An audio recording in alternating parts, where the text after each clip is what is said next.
Praise the Lord, ஹல்லேலூயா. கிறிஸ்துவுக்குள் பிரியமானவர்களே, இந்த அருமையான காலை வேளையிலும் தேவ சமூகத்துக்கு வந்த உங்கள் ஒவ்வொருவரையும் இயேசுவின் இணையற்ற நாமத்தினாலே அன்பின் வாழ்த்துக்கள். இந்த நாளிலும் லூக்கா 23 அதிகாரம் 43 வசனத்தை அடியேன் வாசிக்கிறேன்.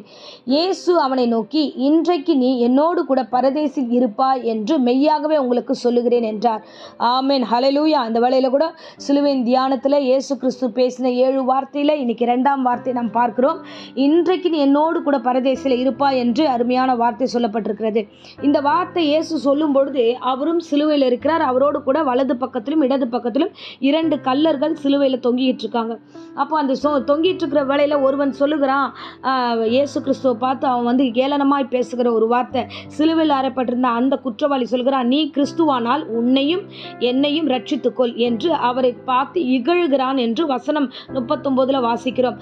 அப்போ இயேசுவை பார்த்து கிண்டல் பண்றதா, நீ தான் தேவனாச்சே, நீர் தான் யூதர்களுக்கு ராஜாவாச்சே, உன்னையும் காப்பாத்திக்கோ, இறங்கி என்னையும் காப்பாத்து அப்படின்னு சொல்லிட்டு ஏளனமாய் பேசும்போது மற்றொரு கல்லன் அங்க இருக்கிறான் பார்த்தீங்களா, அவனும் சிலுவையில் வலியோட வேதனையோட தான் தொங்கிட்டு இருக்கான். அப்போ உடனே அந்த வலியின் வேதனையில் அந்த இடத்துல அந்த மனுஷன் பேசின அருமையான வார்த்தை, அவனை பார்த்து சொல்றான், டே நம்ம தப்பு செஞ்சுட்டு இங்கே வந்திருக்கிறோம், நம்ம தேவ சமூகத்துக்கு விரோதமாக மனுஷர்களுக்கு விரோதமாலாம் செஞ்சுட்டு தண்டிக்கப்பட்டிருக்கிறோம், நாமோ நியாயப்படி தண்டிக்கப்பட்டிருக்கிறோம், ஆனால் இவரோ எந்த அநியாயமும் செய்யவில்லை, ஸோ எந்த பாவமும் செய்யாதவராய் இந்த வேளையில் அவர் இங்கே இருக்கிறாருன்னு சொல்லிட்டு அந்த குற்றவாளியை இன்னொருவன் கண்டிக்கிறான். ஆமீன், ஹல்லேலூயா.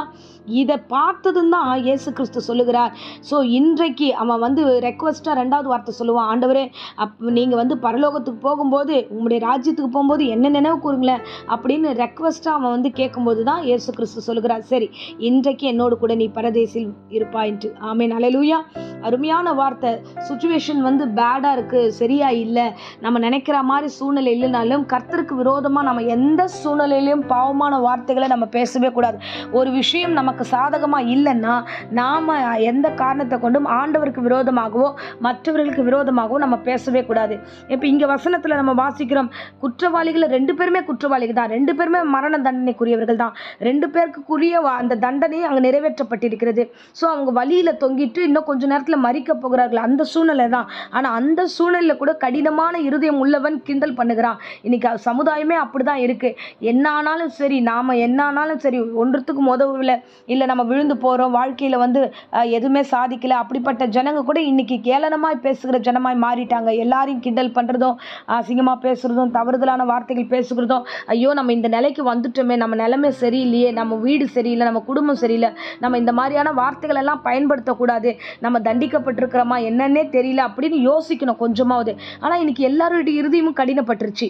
ஸோ ஆனால் இங்கே இன்னொரு குற்றவாளியும் பார்க்குறோம்.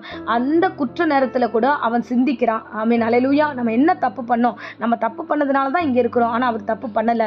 அது மாத்திரம் இல்லை, அந்த இடத்துல அவன் நியாயமுள்ள வார்த்தைகளை அவன் பேசுகிறதை நாம் காண முடிகிறது. ஆமீன். ஸோ நமக்கு பலவீனம் வரும்போது, சோர்வுகள் வரும்போது, பிரச்சனைகள் வரும்போது நாமளும் அப்படி தான் யோசிக்கணும், நம்ம தப்பு செஞ்சதுனால தான் இந்த காரியம், நம்ம நியாயமாக இனிமேல் பேசணும், இனிமேல் ஒழுங்காக நடந்துக்கணும்னு நாம் மனம் திரும்பும் பொழுது நிச்சயமாய் கர்த்தர் நம்மை ஆசீர்வதிக்க வல்லவராய் இருக்கிறார். ஏன்னா இந்த சம்பவத்தில் இருக்கிற அருமையான உதாரணமே போதுமானது. அவன் ரெக்வஸ்ட் பண்ணி கேட்டுக்கிறான், அவன் ரெக்வஸ்ட் பண்ணி சொல்லுகிறான். ஸோ முதல்ல அவன் குற்றம் செய்தவன் தான், ஆனாலும் இந்த இடத்துல மன்னிப்பு கேட்கிறான். நீங்கள் எப்படியாவது தயவாய் என்னை ஏற்றுக்கொள்ள வேண்டும் என்று தன்னை அர்ப்பணிக்கிற ஒரு பிள்ளையார் பார்க்கிறோம். ஸோ அன்பான கிறிஸ்தவர்களே, அன்பான தேவ பிள்ளைகளே, இன்றைக்கு கேட்கிற பிரசங்கத்தை கேட்கிறவர்களே, நீங்கள் எந்த நிலையில் நீங்கள் இருந்தாலும் ஒரு நிமிஷம் தேவனை நோக்கி, ஆண்டவரே அப்பா உம்முடைய ராஜ்யத்தில் நினைத்தருளும், என்ன ஆண்டவரே நினைவு கூறுங்க, நான் செய்த பாவங்களை மன்னிங்க, ஆண்டவரே நான் தள்ளப்பட்டவனாக இருக்கிறேன், நான் ஒதுக்கப்பட்டவனாக இருக்கிறேன் என்று நீ வாயினாலே அறிக்கையிட்டால் போதும். இயேசு கிறிஸ்துவை விசுவாசிக்கிறவர்கள் வாயினாலே அறிக்கப்பட்டால் ரட்சிக்கப்படுவார்கள் என்று வசனம் சொல்கிறது. ஸோ ஆகையால் எப்பேற்பட்ட பாவமாக இருந்தாலும், ஏன்னா இயேசு கிறிஸ்து பாவியை ரட்சிக்கவே இந்த உலகத்திற்கு வந்தார் என்று 1 தீமோத்தேயு நம்ம 1ஆம் அதிகாரம் 15ஆம் வசனத்தில் வாசிக்கிறோம். பாவியை ரட்சிக்க வந்த தேவன், ஆமென், எந்த சூழ்நிலையாக இருந்தாலும் அவர் ரட்சிப்பார், அவர் உங்களை பாதுகாப்பார், தம்மண்டையில் அவர் சேர்த்துக் கொள்வார். அப்படிதான் மரண தருவாயில் இந்த கல்லனுகே கர்த்தர்தாமே அவருக்கு கிருபை கொடுத்து அவனை உடனே பார்த்த உடனே இந்த வார்த்தை சொல்கிறார், இன்றைக்கு நீ என்னோடு கூட பரதேசில் இருப்பாய் என்று. ஆமென், ஹல்லேலூயா. கடைசி தருணத்தை நினைவு கூறுகிற தேவன், லாஸ்ட் மினிட்ல கூட உங்களை நினைவு கூறுகிற தேவனாய் அவர் இருப்பார். ஆமென். ஸோ ஆகையால் நாம் எந்த நிலையில் இருக்கிறோம் என்று பார்த்து அந்த நிலைக்கு ஏற்றாற் போல தேவன் சமூகத்தில் திரும்புவோம் என்றால் கர்த்தர் நிச்சயமாகவே நமக்கு இன்னொரு வாழ்வை ஏற்படுத்தி தருவார். கர்த்தர் தாமே ஆசீர்வதிப்பார். ஆமென். ஸோ இப்பொழுதும் அடியேன் உங்களுக்காக ஜெபிக்கிறேன். அன்பு ரட்சகா, இந்த அருமையான தருணத்தில் அப்பா பிரசங்கத்தை கேட்ட ஒவ்வொரு பிள்ளைகளையும் ஆசீர்வதிப்பீராக. ஆண்டவரே உமக்கு ஸ்தோத்திரம். ஆண்டவரே கடைசி தருணத்தில் மரண சம்பவத்தில் இருக்கும் பொழுது ஆண்டவரே அந்த கள்ளன் பேசின அந்த வார்த்தைகளை ஆண்டவரே ரட்சிப்பாய் மாறினதுக்காய் ஸ்தோத்திரம். ஆண்டவரே அப்பா நாங்கள் எந்த சூழ்நிலையும் இருமாப்பாய் பேசாதபடி ஆண்டவரே தவறுதலான வார்த்தைகளை நாங்கள் பயன்படுத்தாதபடிக்கு எந்த கடினமான பிரச்சனையில் இருந்தாலும் ஆண்டவரே உம்மண்டையில் நாங்கள் தாழ்மையோடு செயல்பட எங்களுக்கு கிருபை தருவீராக. அப்பா அந்த கள்ளன் இரக்கம் பெற்றது போல நாங்களும் ஆண்டவரே உம்மண்டையில் வருகிறோம். இந்த பிரசங்கத்தை கேட்கிறவர்கள் எல்லா மீறுதலையும் பாவங்களையும் மன்னித்து உம்மண்டையில் சேர்த்து கொள்வீராக. அப்பா உம்மோடு கூட ஆண்டவரே பரதேசில் ஆண்டவரே நீர் வைத்துக் கொள்வேன் என்ற வாக்கை நிறைவேற்றுவீராக. ஆண்டவரே அப்பா உம்முடைய சமூகத்தில் எப்பொழுதும் ஒவ்வொருவரையும் வழி நடத்தும், எங்களை எல்லாம் பாதுகாத்துக்கொள்ளும். இம்மட்டும் காத்ததுக்காய் ஸ்தோத்திரம். ஆண்டவரே இந்த வேளையில் வியாதியோடு பலவீனத்தோடு யாராக இந்த பிரசங்கத்தை கேட்டுக்கொண்டிருந்தால் அவர்களுக்கும் ஆண்டவரே ஆயுஸ் நாட்களை பெருக பண்ணி ஆசீர்வதித்து ஆண்டவரே நீர் வழி நடத்தும். வியாதி விக்கிரங்கள் எல்லாம் நீக்கி போடும். இயேசுவின் நாமத்திலே ஜெபித்து ஆசீர்வாதத்தை ஒப்புக் கொடுக்கிறேன் ஜீவனுள்ள நல்ல பிதாவே. ஆமென். ஆமென். Praise the Lord. God bless you.